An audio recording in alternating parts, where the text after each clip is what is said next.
जगाला शांतीचा संदेश देणारे महाकरुणी आहेत सागत भगवान गौतम बुद्ध. ज्या माऊलीनं स्वराज्याचं देखणं स्वप्न पाहिलं त्या राष्ट्रमाता जिजाऊ माँसाहेब. भारतात 33 कोटी देवांची कोट्यावधी मंदिरं असतील, परंतु त्यांची पूजा ही फार कमी माणसं करतात.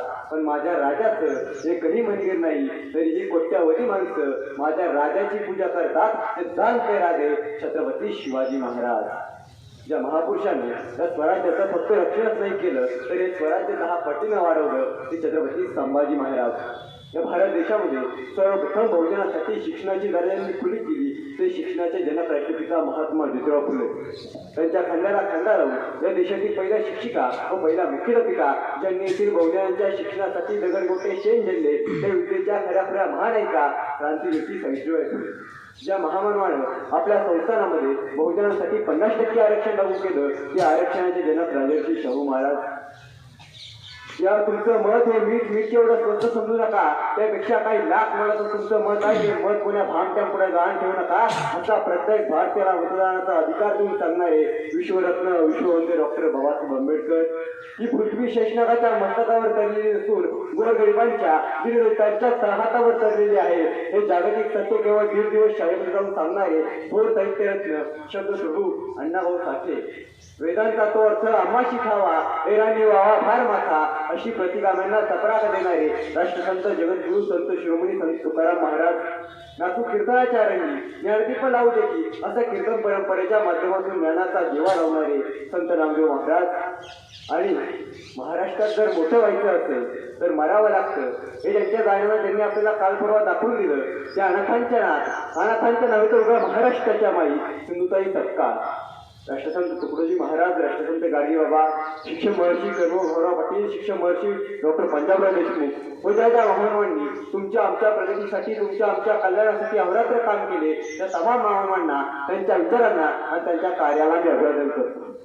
येथे उपस्थित विद्यालयाचे मुख्याध्यापिका, सर्व शिक्षक आणि शिक्षकेतर कर्मचारी आणि माझ्या मित्रांनो, जिजाऊंच्या संस्काराचा, शिवरायांच्या विचारांचा आणि शंभूंच्या पराक्रमाचा साक्षीदार म्हणजे माझा महाराष्ट्र.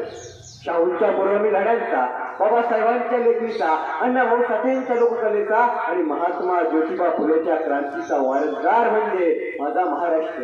इतिहासाचा साक्षात्कार, समतेचा प्रसार आणि अखंड भारताचा आधार म्हणजे माझा महाराष्ट्र. गोरगरीब शेतकऱ्यांचा, गिरगरीब दुर्गांचा, 107 हुतात्म्यांच्या बलिदानाचा आणि दिल्लीच्या तख्तालाही खांब फोडणाऱ्या आमच्या जिरबाज मावळ्यांचा महाराष्ट्र. पण खरंच आहे, या जगातील आदर्श मातृत्व, आदर्श स्त्री, आदर्श पत्नी, आदर्श आजी आणि त्याही पुढे जाऊन जर विचार केला तर या स्वराज्याच्या आई, उभ्या महाराष्ट्राच्या आई म्हणजे राष्ट्रमाता राजमाता जिजाऊ. पण खरं तर राष्ट्रमाता जिजाऊंनी या स्वराज्याला काय दिलं? राष्ट्रमाता जिजाऊंनी असा कुठला संस्कार छत्रपती शिवरायांना दिला, असा कुठला संस्कार या स्वराज्याला दिला, तर राष्ट्रमाता जिजाऊंनी सगळ्यात मोठा संस्कार या स्वराज्याला दिला, सगळ्यात मोठा संस्कार छत्रपती शिवरायांना दिला, तो म्हणजे जगाच्या पाठीवर अनेक राजे आले, अनेक राजे गेले, अनेकांची साम्राज्य उभी राहिली, कित्येकांची साम्राज्य ही छत्रपती शिवरायांच्या स्वराज्यापेक्षा, तुमच्या माझ्या स्वराज्यापेक्षा कितीतरी पटीने मोठी होती. पण तरी सुद्धा 350 वर्षानंतर छत्रपती शिवाजी महाराज आणि छत्रपती संभाजी महाराज नाव घेतलं की मान आदरानं झुकते. याचं फार महत्वाचं कारण म्हणजे राष्ट्रमाता जिजाऊंनी या स्वराज्याला दिलेले नैतिक अधिष्ठान. राष्ट्रमाता जिजाऊंनी या स्वराज्याला काय दिलं? तर राष्ट्रमाता जिजाऊंनी या स्वराज्याला नीतिमत्ता दिली, राष्ट्रमाता जिजाऊंनी या स्वराज्याला संस्कार दिला, राष्ट्रमाता जिजाऊंनी या स्वराज्याला हे नैतिक अधिष्ठान दिलं, ज्यामुळे हा महाराष्ट्र उभा राहिला, ज्यामुळे छत्रपती शिवराय घडले. मित्रांनो, राष्ट्रमाता जिजाऊंचं चरित्र हे भारतीयांसाठीच नव्हे तर उभ्या जगासाठी हे प्रेरणादायी आहे. आणि म्हणून स्वराज्याचे खरे श्रेय जर कुणाला द्यायचे असेल तर ते फक्त आणि फक्त राष्ट्रमाता जिजाऊंनाच द्यावे लागेल. कारण स्वराज्य स्थापनेची सुरुवात आणि तसा प्रयत्न सगळ्यात पहिल्यांदा जिजाऊंनी भोसलेंच्या घराण्यात प्रवेश केल्यानंतर केला होता. पण तसं बघितलं राष्ट्रमाता जिजाऊ या सिंदखेड राजा, विदर्भातले शहाजीराजे, शिवरायांचे वडील तर मराठवाड्यातले आणि त्यांचा पुत्र माझ्या महाराष्ट्राचा कल्याणकारी छत्र उभा करतो आणि 18 पगड जाती धर्माच्या लोकांना एकत्र करून स्वराज्य निर्माण करतो, नव्हे तर त्याचा सुराज्य निर्माण करून दाखवतो. ही सगळ्यात मोठी गोष्ट महाराष्ट्राच्या इतिहासातील आहे. स्वराज्याची निर्मिती ही प्रामुख्याने जिजाऊंच्या संस्कारातून आणि त्यांच्या प्रेरणेतून झालेली आहे.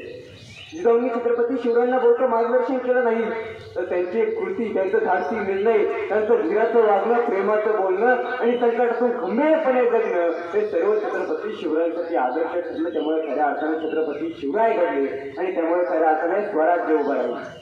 जिजाऊ ह्या तेव्हा मुलांना जन्म देणाऱ्या सर्व सामान्य माता नव्हत्या, तर स्वराज्याचे स्वप्न साकार करणाऱ्या राष्ट्रमाता होत्या. बाल शिवाला स्वराज्याचे बालकुडूपासून जनतेचे लोकांचे राज्य निर्माण करणाऱ्या त्या लोकमाता होत्या.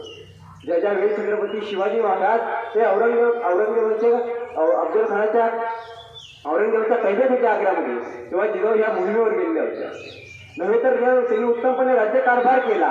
पण याच काळात जिजाऊने अनेक किल्लेही जिंकले. आपण सगळ्यात पहिल्यांदा लक्षात घेतलं पाहिजे. छत्रपती शिवाजी महाराज कर्तबगार होते. आपल्या सगळ्यांना माहिती आहे छत्रपती शिवाजी महाराज, संभाजी महाराज कर्तबगार होते. पण जिला कर्तबगारी कळते तिला जिजाऊ म्हणतात. शिवाजी महाराजांची कधी जन्मकुंडली बनली की नाही मला माहिती नाही, पण छत्रपती शिवरायांना आदर्श देणारी, वारंवार घडवणारी आणि छत्रपती शिवरायांचं भविष्य घडवणारी एकमेव आहे देशात तिला जिजाऊ म्हणतात.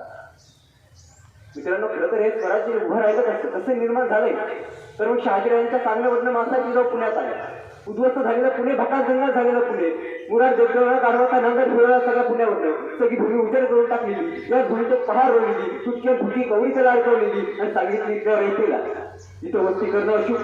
जो कोणी इथं वस्ती करत त्याचा निवश होईल. जो कोणी इथं वस्ती करत त्याचा निवास होईल. त्या फायना माणसं दूर पडगंड झाली. तर या बिचार निर्भीड कड्या खरंच फिरून कशी बशी कडे कपडे फिरून जीव कशी मुठी धरून जगायला लागली. जिजाऊ कशी मुठी धरून जगायला लागली. आणि जिजाऊच्या पुण्यात आल्यात माणसं आहेत. राज्य करायचं जहागीर चालवायची, पण राज्य करावं कुणावर, जहागीर चालवावी कुणावर, कोण होतं इथं, दगडा धुंडांवर का जनावरांवर. अरे माणसं होती कुठं, दूर जाया फरक पडगंडा. साहेबांनी त्या पडगंडा लोकांना घातली साथ. या पडत्या गावात त्यावेळी रयतेनं विचारलं कोणाच्या भरोशावर, कोण आहे तर, आणि घरात जिजाऊ तुमच्या शिवरायांच्या भरोशावर.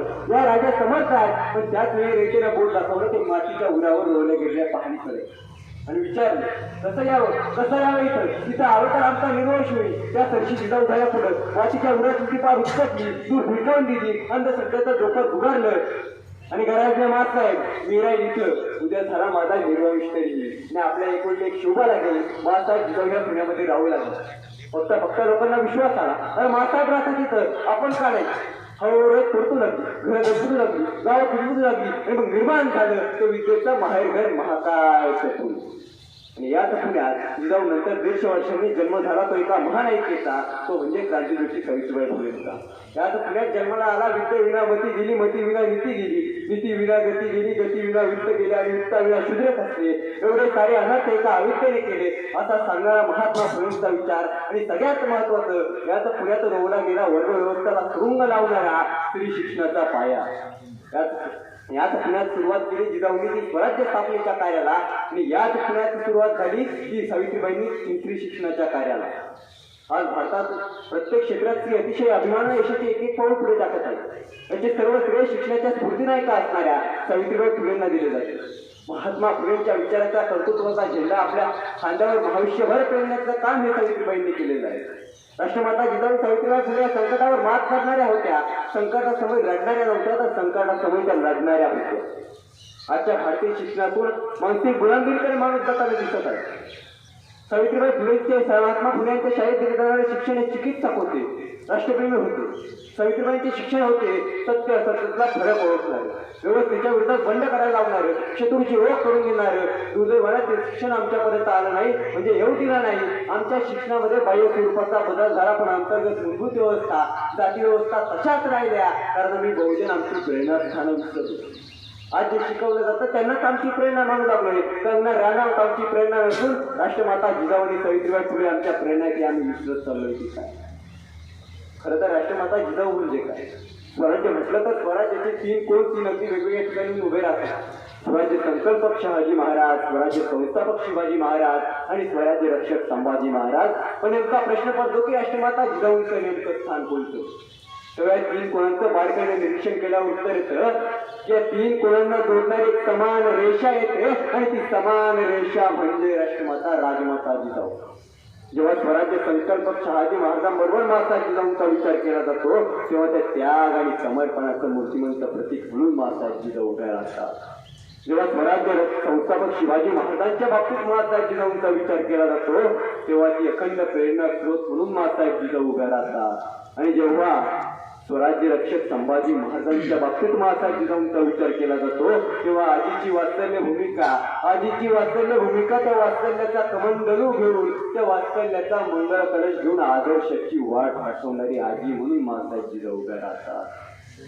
आईच्या कर्तृत्वातच मुलाचं भाग्य दडलेलं असतं की हो खरोखर छत्रपती शिवरायांना लागू पडते.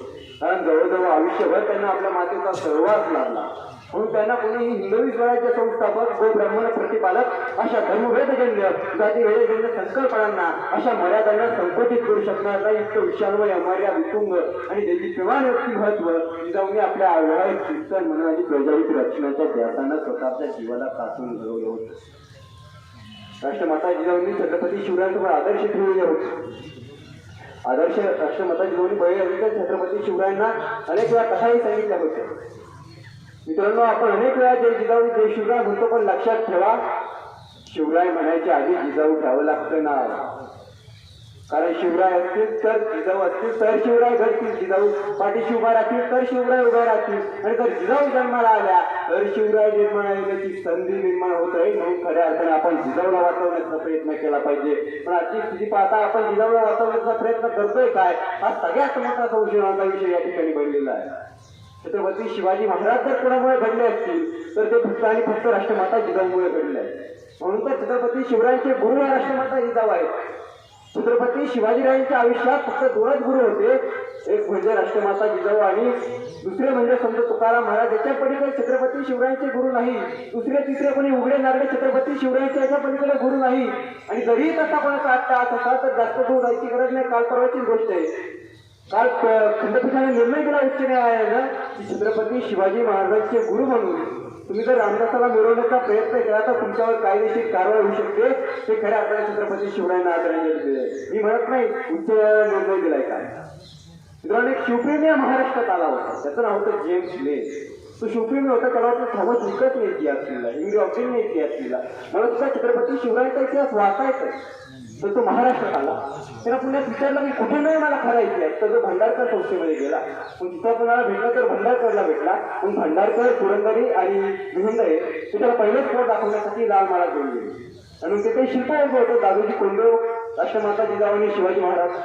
तर मग त्याच्याकडे गेले प्रश्न विचारतो, हो this is why Shivaji and this is mother Jijau. So this third person, so this is Shivaji Maharaj father Dadoji Konddev.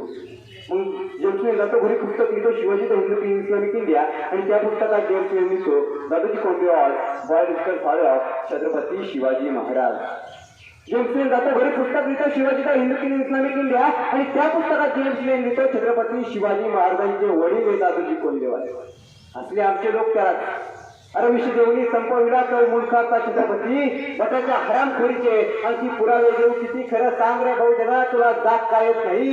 एका बापाचा बाप बदलला तरी तुला राग काय येत नाही. तो राग गेला पाहिजे होता तेव्हा आपल्याला. तेव्हा आपण पुरस्कार दिला पुरंदरेला, महाराष्ट्र भूषण.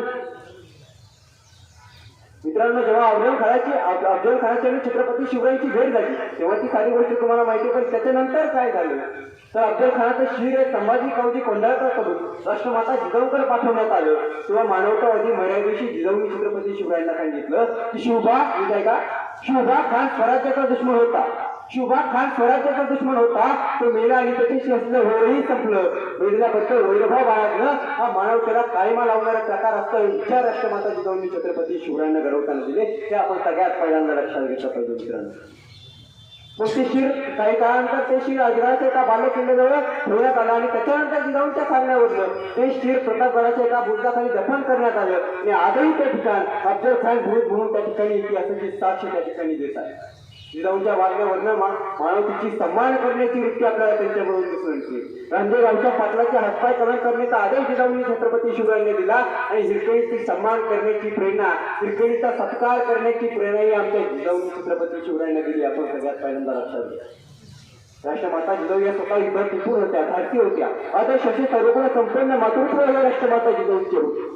म्हणून ते लोक कल्याणकारी, प्रजहित दक्ष, न्यायप्रिय, राजा घडवण्याचा स्वाध्यापक जाती धर्माच्या लोकांना एकत्र करून स्वराज्य निर्माण करणारा राजा घडवण्याचं महान काम हे जिजाऊंनी केलेलं आहे. माणसे फक्त कर्तृत्वानेच मोठी होतात हा विचार छत्रपती शिवरायांच्या मेंदूवर कोरण्याचं काम जर कोणी केलं असेल तर ते फक्त आणि फक्त राष्ट्रमाता जिजाऊंनी केलेलं आहे. मित्रांनो, बोलण्यासारखं भरपूर आहे पण वेळावेळी मी जास्त काही बोलणार नाही. राष्ट्रमाता जिजाऊंचं चरित्र, सावित्रीबाई फुलेंचं चरित्र ते आपल्याला सदैव प्रेरणादायी राहील आणि सदैव प्रेरणादायी होतं. कालही प्रेरणादायी होतं, आजही प्रेरणादायी आहे आणि उद्याही प्रेरणादायी येईल. एवढं सांगतो आणि थांबतो. जय जिजाऊ, जय शिवराय. जाता आता एवढेच म्हणेल, जोपर्यंत आहे माझ्या श्वासात श्वास, जोपर्यंत आहे माझ्या श्वासात श्वास, तोपर्यंत सांगत राहील माझ्या जिजाऊ शिवबा राजांचा इतिहास, माझ्या जिजाऊ शिवबा राजांचा इतिहास. जय जिजाऊ, जय शिवराय. धन्यवाद.